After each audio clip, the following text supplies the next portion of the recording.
Let us dive into an introduction on the COSO internal control framework. Now, we can see this many different ways. It can be called the Committee on Sponsoring Organizations Internal Control Integrated Framework, or just the COSO framework, internal control framework.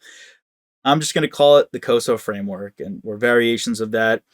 This is really the main topic of all of what we have here. Now, a company can manage their internal controls however they want. That's totally up to the company. However, the COSO is a private organization, private sector initiative that got together. It was a bunch of companies, right? It was professional organizations, including the AICPA, CEOs, lots of big wigs at companies who got together and said, hey, we need to create a little bit more transparency and secure internal controls to give investors, give the general public more confidence in our companies and in our accounting practices. Super important. All of what this is, it was not the government. It's not the government. This was something established in the mid 1980s. Now, I can have my own company and have my own, like I said, internal control framework. However, this is, imagine if, like, let's say Stripe or some payment processor said, here's the best way to do your payment processing, and then just posted it online. Now, Stripe, PayPal, whoever it is, Square, you could follow that. Or maybe you have a better way to do your own payment processing that's better for you. Either way, this is a generally accepted, right? Generally accepted way to structure your internal control framework and establish it, right? So, this independent private sector initiative, which was established in the mid 1980s, you don't really need to know that. That's just for talking about giving you context. It aimed to study the factors which led to fraud in financial reporting.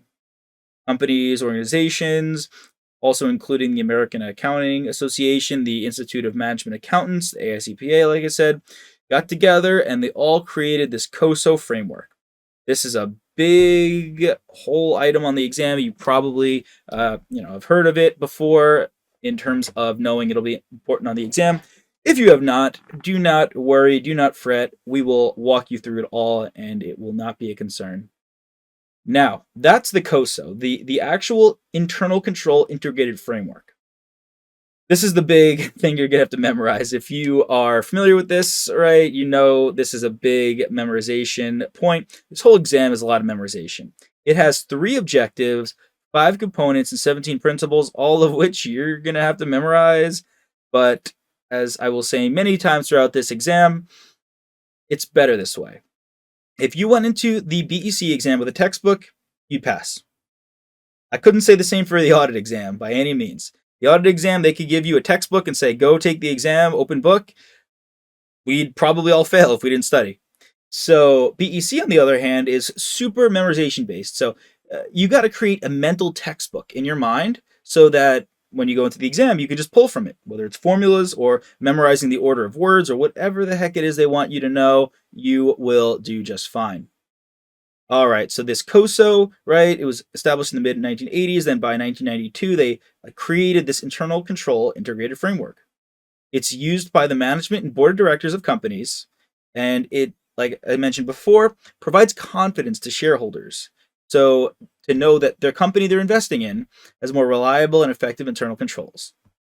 Think of it like SOX 2002, which we will see in another lesson, where investors need more confidence in the organizations they're investing in. They need to know that there is financial accountability and that there is not an opportunity for fraud to be running rampant throughout the company. Awesome, awesome, awesome. So effective internal controls.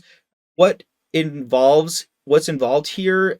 Adherence to policies and procedures by management, the board of directors, and internal auditors. All these parties need to follow these policies and procedures established by COSO and just generally whatever internal controls are established by that organization. In order to have effective internal controls, it also requires the use of judgment in creating, applying, and assessing the effectiveness of the internal controls, right? So we need to use our thinking brains. We can't just, now in the real world, we can't just memorize something and expect it to work. We actually have to have critical thinking and decide, oh, something changed in our organization. Maybe this control is not as effective as it used to be. Well, that's important to know. Super important to know. Lots of good introductory material here. We're going to show you a nice little flowchart, organizational chart before getting into this whole big, meaty memorization of part of the exam.